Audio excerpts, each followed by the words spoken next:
Oh, I was going well. I was so close. I was getting a bit tangled.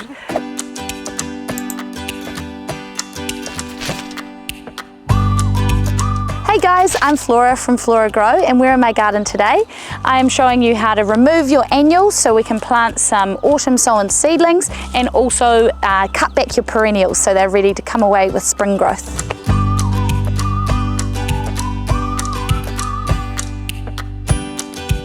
So this is a really straightforward job and super easy. These are the products you'll need.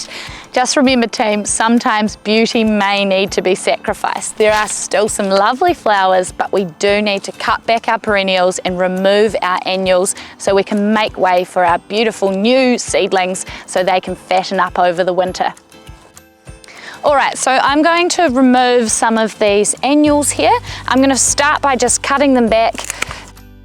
Here's a quick tip for cutting back your perennials. Leave a 10 to 20 centimetre piece at the base of the plant so that you know where it is in the spring and you don't plant over top of it. If you have a compost bin or a green bin, make sure you're putting them in there. We can just cut these back and chuck them out. You can remove the seed heads first if you need.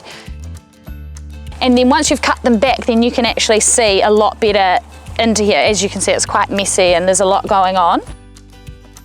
So now you can pull it out. See how there's soil coming off there? Make sure you give that a good shake off and leave that in there so it stays in the garden bed. We will be adding some compost later on, but you might as well leave as much soil behind as you can.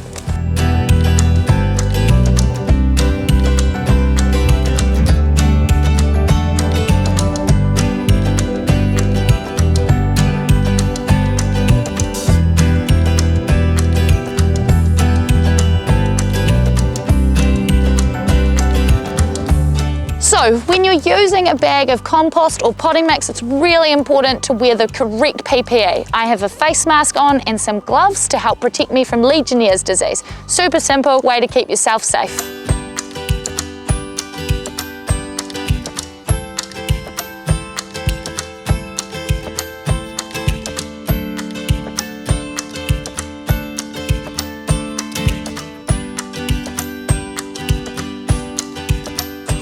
If you're in the garden this autumn, jump online to store.pggwrightson.co.nz to check out their full range of gardening products.